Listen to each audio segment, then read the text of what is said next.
شام میں رومیوں کے خلاف ایک فیصلہ کن معرکہ جاری تھا جسے جنگ یرموک کہا جاتا ہے۔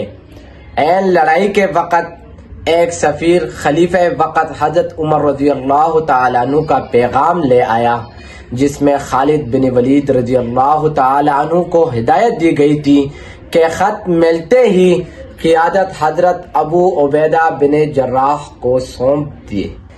یہ فیصلہ خود حضرت ابو عبیدہ بن جراح کو کچھ عجیب سا لگا، لیکن حضرت خالد بن ولید رضی اللہ تعالیٰ عنہ نے تلوار کو ہوا میں لہراتے ہوئے فرمایا کہ میں نے یہ تلوار ابن خطاب کے لیے نہیں بلکہ اس رب کے لیے اٹھائی ہے جس کا عمر بھی بندہ ہے۔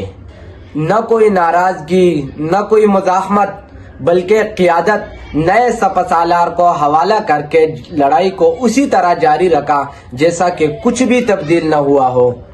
حضرت خالد بن ولید رضی اللہ تعالیٰ عنہ سے بڑا کوئی جرنیل ہمارے تاریخ میں نہیں گزرا، کیونکہ خود آقا صلی اللہ علیہ وسلم نے انہیں سیف اللہ یعنی اللہ کی تلوار قرار دیا تھا۔ نہ خالد سے کوئی ناراضگی ہے اور نہ سیف اللہ کسی غلطی کے مرتکب ہوئے۔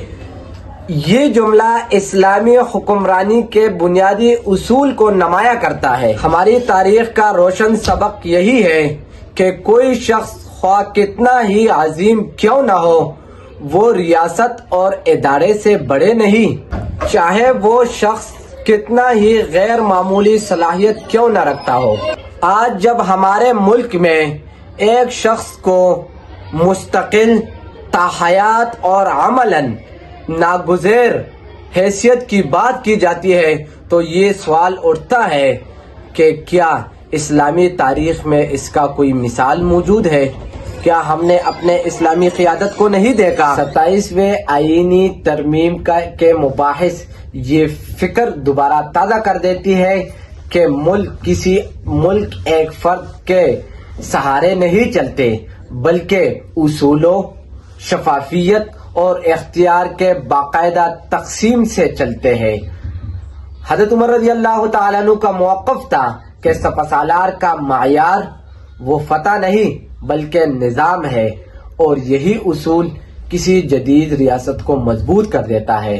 لہذا ملک کے حکمرانوں اختیار دائمی نہیں ہوتا بلکہ جوابدہی دائمی ہوتی ہے۔